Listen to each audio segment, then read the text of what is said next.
Ecco, io ho voluto soltanto toccare i 3 punti fondamentali di questa riforma e chiedo adesso ai nostri relatori, in particolare adesso inizierei con Antonio Di Pietro, intanto proprio comincerei subito con a punzecchiare, cioè, secondo lei questa riforma completa la Costituzione o la stravolge? Quindi cosa significa separazione delle carriere in concreto? A che sistema arriviamo se questa riforma viene approvata e al referendum vince il sì? Prego, allora. Prego. Io mi alzo perché ci sono tante persone lì in fondo che non vedono.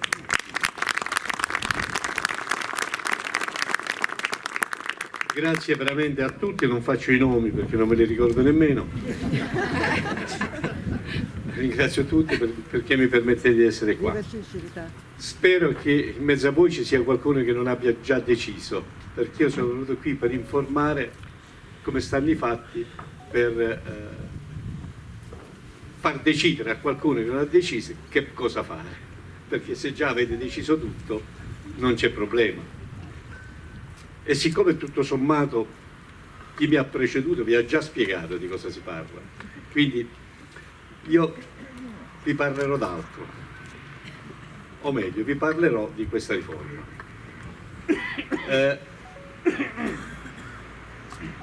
E vi parlerò in realtà di una scuola guida. Ci azzecca niente, direte voi, e invece ci azzecca. Perché ci azzecca la scuola guida? Perché quando uno va a scuola guida gli insegnano una cosa fondamentale, come funziona il semaforo, verde, giallo e rosso. Tenete a mente questo concetto, eh? Io parlo a qualcuno qui che non ancora sa, anche se andrà a votare sì, ma non ancora sa il perché. Quindi tutti quelli che lo sanno potete andare a bere un bicchiere di vino. Tenete presente, un semaforo giallo, verde, rosso cosa vuol dire? Non lo puoi fare, stai attento a quel che fai, vai. Ok? Che cos'è questa riforma? Però ve ne parlo in modo come se stessi parlando a mia sorella, perché così ne ho parlato a mia sorella, che è una persona intelligentissima, 91 anni, ne sta per farne 92, terza elementare, e che vorrebbe non votare per partito preso. Faccio parte di Fratelli d'Italia e voto così, faccio parte del Partito Democratico e voto così. Anche perché questa riforma, è stato detto all'inizio, questa riforma all'inizio non è né di destra né di sinistra, in realtà non è così, è sia di destra che di sinistra, perché l'abbiamo voluto tutte e due, l'abbiamo voluto tutti quanti. Il problema è che, io se dovessi dare un consiglio a Giorgia Meloni direi ogni volta che tu vuoi nero di bianco, che vedrai che qualcun altro ti dirà fai nero. Quindi c'è sto vizio politico di dire sempre il contrario di quel che dice l'avversario politico e non si risolve mai i problemi. È dall'89 che questo problema si deve risolvere. Sono passati 40 anni, lo propone uno e non gli va bene all'altro, propone a lui e non va bene all'altro e suo figlio non nasce mai, perché se vanno d'accordo ci sta niente da fare. Che cos'è? Il semaforo l'abbiamo capito che cos'è. Allora un'altra piccola fotografia. Di che cosa stiamo parlando? Stiamo parlando di un segmento specifico, il processo penale. Il processo penale è quel processo che serve per accertare se c'è un reato, chi l'ha commesso e quanta pena dargli. Punto. Questa riforma serve per stabilire le regole con cui si fanno questi 3 passaggi. Queste regole nel corso dei secoli sono state cambiate 1000 volte. Una volta nel Medioevo c'era una regola cardine che diceva: io ti arresto, dopodiché ti torturo. Se tu resisti fino alla morte vuol dire che eri innocente, se non resisti fino alla morte vuol dire che eri colpevole e quindi ti ammazzo. C'era una regola. Quindi grazie a Dio queste regole piano piano si sono evolute. Nell'89 è stata fatta questa regola che mi pare la più corretta e si è stato detto: guarda, quando c'è un processo penale bisogna che ci sia uno che lo Stato paga, che deve avere un compito, non quando c'è un processo, quando c'è un reato, che deve avere un compito, che cerca di capire chi l'ha commesso questo reato. La prima cosa è capire se c'è un reato, poi chi l'ha commesso. E allora questo ruolo nell'89, 40 anni fa, è stato dato a un signore che si chiama pubblico ministero, cioè quello che insieme alla polizia giudiziaria sgama, fa il cacciatore. Dove è andato a finire? Chi è il colpevole? Poi ci sarà un giudice che dovrà stabilire se è o non è colpevole. Però nell'89 questo processo penale è stato stabilito che si deve fare in 2 tempi. Ci sono 2 tempi, come la partita di calcio, primo tempo, andata e ritorno, no, primo tempo e secondo tempo. Con una piccola particolarità. Nel secondo tempo è come una partita di calcio. C'è la squadra A, la squadra B e l'arbitro. C'è la pubblica accusa che dice: "Oi, questo signore è stato colpevole di aver ammazzato Tizio e Caio". C'è la difesa che dice: "Uè, non è stato sto signore, ma è stato quell'altro", oppure "questa l'ha fatta, ma perché quello mi stava ammazzando lui", e l'arbitro. E fino adesso, come avete sentito, vi hanno parlato di questa seconda accusa, ma in realtà questa riforma, la riforma dell'89, è fatta di 2 tempi, non c'è solo il secondo tempo, c'è un primo tempo di cui nessuno parla, che si chiama tempo delle indagini preliminari. Io sono qui a spiegare il perché se noi andiamo solo per slogan non andiamo da nessuna parte. Voglio spiegare a mia sorella il perché e alle mie sorelle che stanno qua dentro. Ai fratelli no. Nel primo tempo qual è la particolarità? Che si gioca la partita a una porta sola. Nel primo tempo, durante le indagini preliminari, non c'è la difesa e non ci deve stare, perché c'è un reato commesso. Quello, se deve andare a scoprire che l'ha commesso, mica glielo va a dire prima lo scopre e poi glielo dice. È di una banalità atroce. Questo pubblico ministero, quindi, come un cacciatore, cerca la strada, segue la pista per individuare alla fine chi. Allora cosa ha previsto il codice? Cosa ha previsto il nostro codice? Sì, d'accordo, ma tu puoi fare tutto, e che fai? Tutto quello che ti pare. Allora gli ha messo a fianco un guardaline, non ancora siamo al secondo tempo, quindi c'è ancora l'arbitro. C'è un primo tempo in cui non c'è l'altra squadra, il difensore, ma non ci sta manco l'arbitro, ci sta il guardalineo soltanto. Come si chiama questo guardalineo? Si chiama giudice per le indagini preliminari. Qual è il compito che gli ha assegnato la legge a questo guardalineo? Guarda che siccome qui abbiamo un giocatore che gioca una porta sola, scusate le banalità, ma non è banalità se ci ragionate, perché possiamo, se volete, vi racconti titoli, articoli, giurisprudenza, eccetera, ma così bisogna farla capire a tutti i cittadini. Questo c'è un giocatore che gioca una porta sola, cioè c'è un pubblico ministero che sta cercando il reato, ha ipotizzato lui e comincia, lo intercetto, lo perquisisco, lo seguo, ma ti metto in galera, gli sequestro, gli toglie l'amministrazione dell'azienda, gli fa tutto quello che gli serve da fare per cercare le prove. Durante questo periodo è fondamentale il ruolo di questo guardialine, perché gli deve dire: sei andato in fuorigioco, che hai sbagliato porta, hai tirato la porta mia, hai fatto un'intercettazione che non devi fare, hai fatto un arresto, perché mi hai arrestato? Io mi chiamo Giovanni, non mi chiamo Nicola. Ci vuole cioè qualcuno.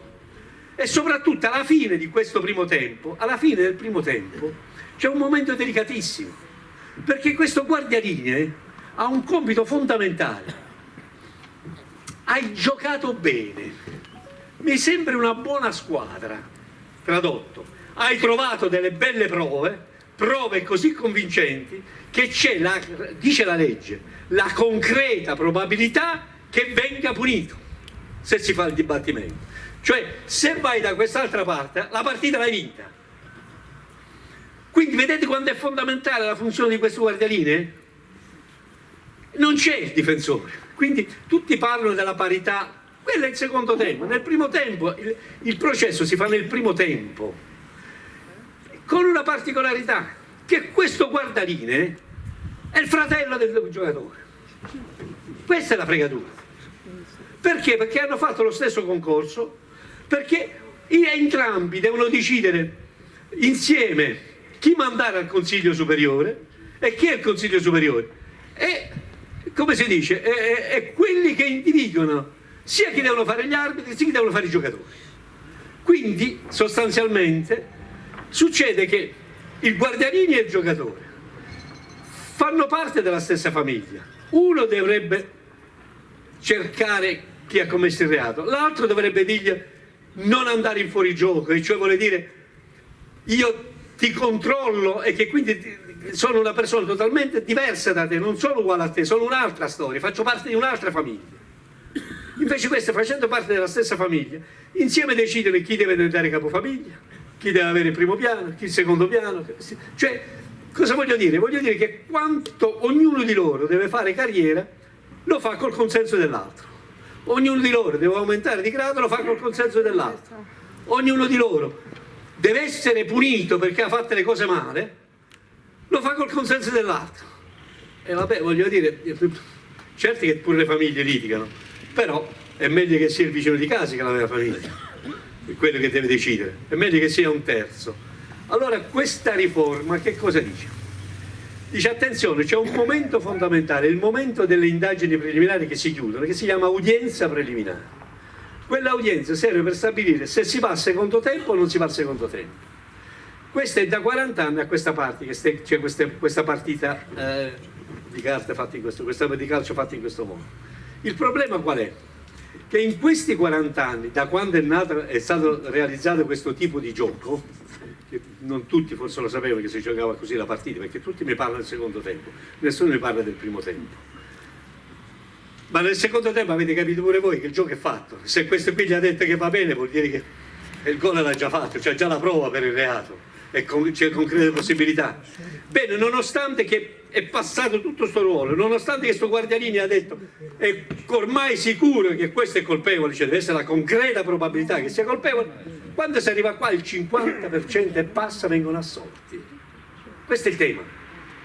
Ma se vuol dire che non ho capito, arrivi dopo che mi hai giocato il primo tempo solo tu, io arrivo al secondo tempo e nonostante questo viene assolto, non è che hai sbagliato a valutare, non è che hai sbagliato durante il primo tempo a cercare le prove, non è che te la sei presa con Tizio invece era Caio, non è che hai pensato che era un reato e invece era un dovere d'ufficio, non è che invece di intercettare non dovevi fare quell'intercettazione, non è vero che non invece metterli in galera forse hai esercitato il suo dovere. Vedete quando in realtà se il 50% delle cause arriva con una soluzione, vuol dire che questo primo tempo si sta giocando in maniera anomala. Perché? Perché questo guardialine culturalmente in questi 40 anni, invece ad abituarsi ad essere quello che alza la bandierina per dire fallo, si è abituato a dire ti aiuto io a cercare il reato, invece di guardialini è diventato guardiaspalle. Quindi abbiamo trovato, cioè, un giudice per le indagini preliminari che si è adagiato, si è adattato, si è culturalmente adeguato alla logica del pubblico ministero, cioè dobbiamo trovare chi ha commesso il reato, e quindi invece di fermare il cacciatore che sta andando a prendere, invece di prendere la lepre sta prendendo il gatto del vicino, lo va a chiappare pure lui. Io faccio queste forzature per far comprendere come l'anomalia di tutte quelle discussioni che si diceva prima, che succedono gli errori, mica errori, a prescindere da chi lo può fare apposta, ci sta, ma non è, vengono fatti in buona fede, ma è un problema culturale, è un problema culturale che va risolto a monte. Come faccio io per fare in modo che culturalmente i miei nuovi giudici per le indagini preliminari, i miei nuovi guardiacaccia, i miei nuovi guardialinee siano soggetti che non si sentono parenti di questo? E devo tagliare il cordone ombelicale, non devi nascere dalla stessa mamma. Questo è il concetto di fondo. E per non nascere dalla stessa mamma vuol dire che devi fare un concorso diverso, devi fare un percorso diverso, devi imparare a fare il tuo mestiere di investigatore tu e il tuo mestiere di controllore tu. Non puoi fare prete e sacrestano tutte e due. Questo è il tema per cui questa separazione delle carriere si fa. Poi ci cippano, poi ci girano, ma è un tema culturale che dobbiamo risolvere. Perché la magistratura non ci sta a questo gioco? Perché voi avete capito che quando siamo arrivati qua in dibattimento è bello da vedere, come avete visto, Mani Pulite, ma il gioco è già fatto. Insomma, sentivate la differenza fra me e il difensore, no? Io avevo le carte in mano, lui rintuzzava le carte che avevo io, ma le carte ce l'avevo io. Il gioco si era fatto prima. Il gioco si era fatto prima. Quindi voglio dire, il dibattimento è un momento certificativo, fammi contare quanti gol ha fatto. Il secondo tempo, è il primo tempo che conta per vedere quanti palloni ho già messo dentro. E se però nonostante questo il 50% vengono assolti, vuol dire che c'è un problema, che è sbagliato, che chi ti doveva controllare ti ha detto gol non era gol, ti ha detto questa è una prova, questa è una prova, questa è una prova, non era una prova. Questo è il tema. Quindi detto questo, quindi quella separazione mi pare una cosa logica e conseguenziale, così dal punto di vista del buon padre di famiglia, ed è la cultura che va cambiata, ed è il corridoio ombelicale. Perché il magistrato non ci sta? Per un motivo molto semplice. E perché ci vuole la legge costituzionale? Perché avrete sentito dire ma lo potevano fare con la legge ordinaria? No, perché adesso quella federazione che stabilisce chi sono gli arbitri e chi sono i giocatori devono essere divisi in due: la federazione degli arbitri e la federazione dei giocatori. Esiste così per il gioco del calcio. Invece là c'è la federazione solo, un solo consiglio superiore. Allora questa legge che dice?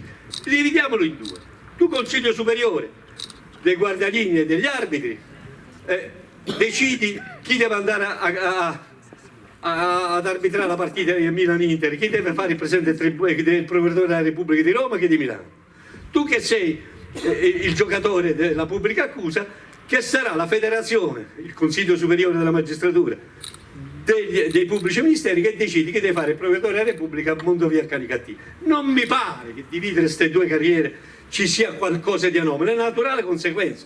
Mi pare che la federazione degli alberi e quelle dei calciatori stanno ognuno per conto suo e ognuno si sceglie i suoi. Non si può fare. Perché non si può fare? Per un motivo molto semplice: perché nella federazione attuale, che stanno insieme, nel Consiglio Superiore insieme, ci si arriva per elezioni. Qual è il problema? Il problema: si arriva per elezioni come ci sono arrivati tutti loro per elezioni, però tutti loro hanno un obbligo che glielo assegna la Costituzione: devono rispondere ai loro elettori. Oh, che ti ci ho mandato a fare là? Tu quello devi fare. E così stanno facendo pure al CSM. Con le elezioni chi va al CSM risponde al suo elettore. La fregatura sta in questo, che al Parlamento, al Consiglio Comunale, al Consiglio Regionale ci si va in nome e per conto degli elettori, si risponde all'elettore, la prossima volta te ne vai a casa se non hai fatto l'interesse dell'elettore. Nel Consiglio Superiore l'elettore vota adesso il magistrato, ma l'elettore non è lui, l'elettore siamo noi.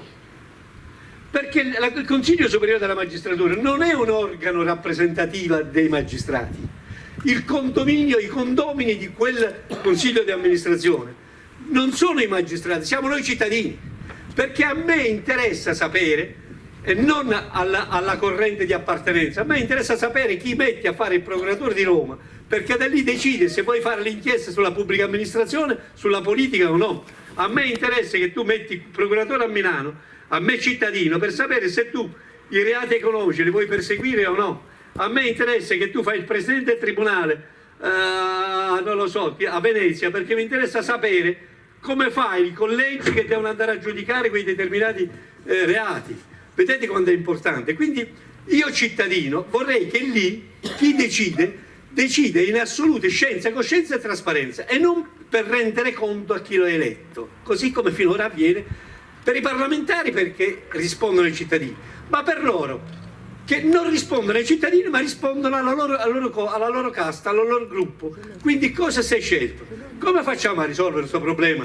Che ogni volta che vanno lì decidono nell'interesse di chi sta di qua, e quindi io ti ci mando lì, però mi raccomando, poi se mi devi fare una punizione dimmene che non ho fatto niente.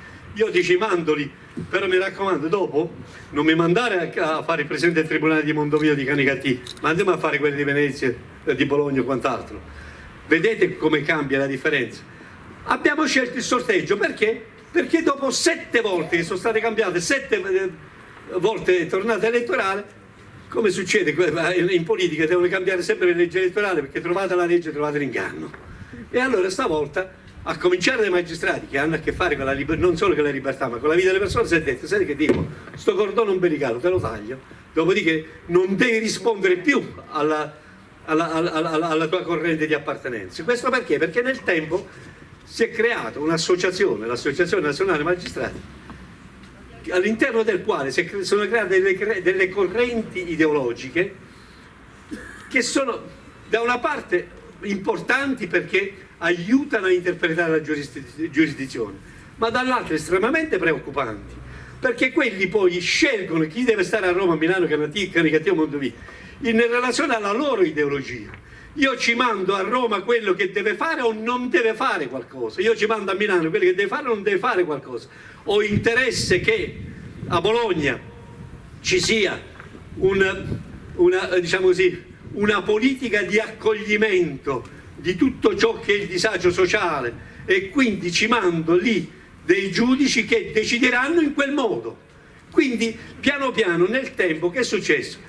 Che da quel che deve essere il ruolo del magistrato, cioè un ruolo di applicazione della legge, di interpretazione della legge, secundum legem, si è arrivato a un punto in cui vi è l'interpretazione ultra legem, addirittura creativa della legge. Insomma, si è arrivata ad un fine in cui, a un momento in cui il magistrato fa la legge, perché a forza di interpretarla e di estendere, allungare e allargare, fa la legge che non è stato fatta al legislatore. Questo è il tema. Allora il sorteggio a me pare una cosa corretta, come pare, ho finito, il motivo per cui faccio l'alta corte disciplinare.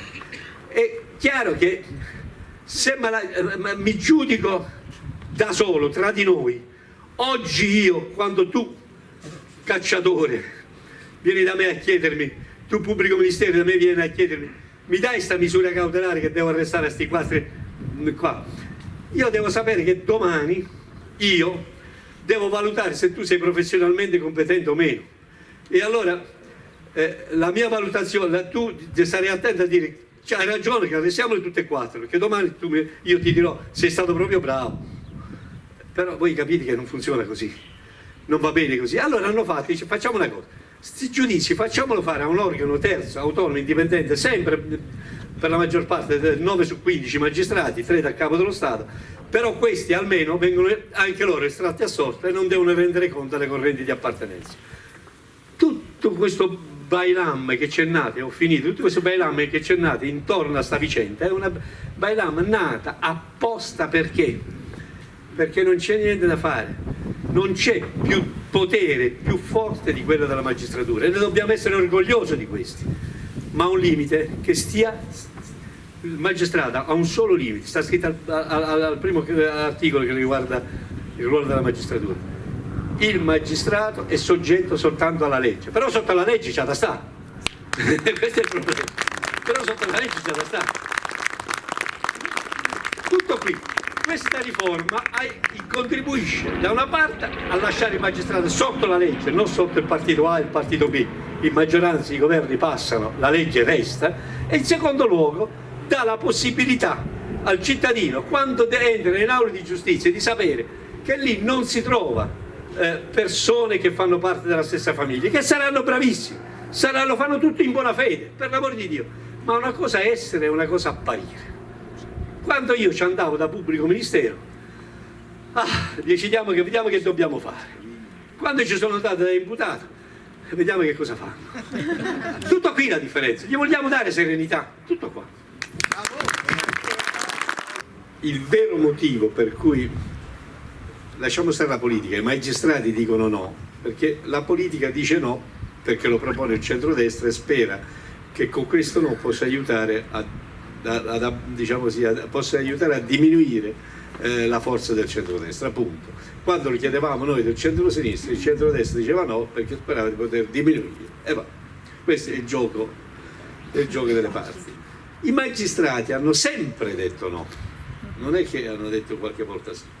Hanno sempre detto no, perché voi capite che c'è una bella differenza tra me la dico e me la faccio da solo e me la dico e me la fai tu. C'è una bella differenza tra valutare io se mi sto comportando bene e me lo valuto da me o me lo valuti tu. Questo è il tema di fondo.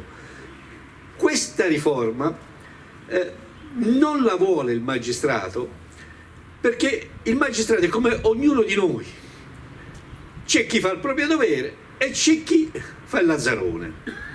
Ora, per motivi nobili o per motivi meno nobili, si preferisce che non ci sia un controllo sulle proprie attività.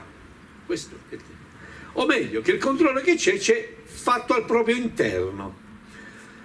Questa riforma, con la previsione dell'alta corte disciplinare, che è una parte di questa riforma peraltro non scritta bene, su cui ve lo aggiungo, vedrete e sentirete che dovrà intervenire la Corte Costituzionale per aggiustarla, per una questione di ragioni tecniche, inutile sto a raccontarvi, ma a noi interessa la sostanza.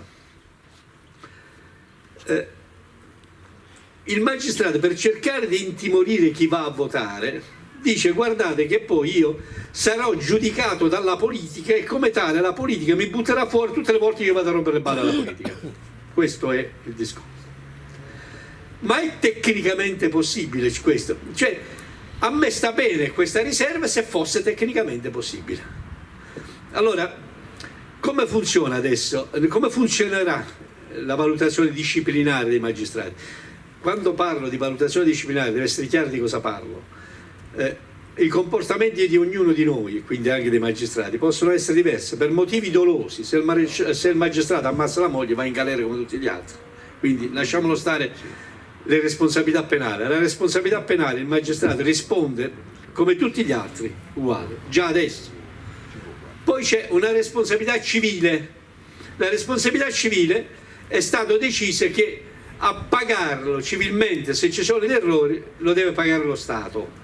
Ma non è che ha deciso così, ma non è che se fosse stato diverso si cambiava diversamente, perché avrebbero fatto come fanno tutti gli altri amministratori, vale a dire si fa la responsabilità civile, la polizza dell'assicurazione civile, si aumenta lo stipendio di quel tanto necessario per coprire la polizza e siamo a punto da capo, non è successo niente. Anche se vedete nei comuni, ogni comune ha la sua polizza di assicurazione nei confronti dei propri funzionari, quindi anche il Ministero della Giustizia si fa la sua polizza di assicurazione e ha risolto i suoi problemi. Noi stiamo parlando di una particolare responsabilità, non è quella civile né quella penale né quella contabile, stiamo parlando della responsabilità disciplinare. Cosa vuol dire? Vuol dire che loro, come tutti noi, a volte per superficialità, per inesperienza, per imperizia, per imprudenza, si scordano qualcuno in carcere, si scordano di fare una sentenza per 2 o 3 anni, arrestano Giovanni pensando che si chiamasse Nicola, cioè non è più fisiologia, è sciatteria, e quindi si deve dare un livello. Nello stabilire questo livello adesso come funziona? Che ogni 4 anni ogni magistrato deve essere valutato, ma sono valutate da se stessi, e il Consiglio Superiore si è dato una circolare, cioè come ci si deve comportare nel valutare un collega. La valutazione è questa, che va dall'eccellente all'eccellente, e per valutare se uno è eccellente non ci vuole diciamo così, il merito. Si è eccellenti se non si è agito senza demerito. Vedete la differenza? Cioè non ci vuole qualcosa in più, il merito, basta che non hai avuto demerito. Mi sento un po' preso in giro, perché voglio dire, vuol dire che io ho un fascicolo, quando c'avevo il fascicolo di Mani Pulite, ho arrestato Maria Chiesa, lo rinviavo in giudizio per direttissima, 6 mesi con la condizionale, ho fatto il mio dovere, senza demerito, anzi pure un merito, ne avevo pure arrestato uno, pure colpevole. Tutto quello fatto in più non vale, perché non c'è il merito, non si vale il merito, si vale senza demerito. Allora, che succede? Che è stato fatto questo organo perché, essendo terzo, si vuole valutare un po' all'interno, ma come ti sei comportato. In questo vi faccio un esempio: a Milano in questo momento, quindi non è Palamara, in questo momento c'è un procuratore aggiunto, De Pasquale, andate in internet a vedere, che durante un processo lui ha fatto un'indagine su un ente fondamentale per noi, l'ENI. Voglio dire, capite che indagare sui funzionari dell'ENI, sui dirigenti dell'ENI, vuol dire far oscillare il prezzo far oscillare le quote delle azioni, vuol dire è un'enorme responsabilità. Li ha rinviati a giudizio per quel famoso semaforo che invece di scattare il rosso non funzionava bene, e a giudizio per sostenere la sua tesi non ha portato le prove a favore dell'indagato. C'erano delle prove, non ce l'ha messe.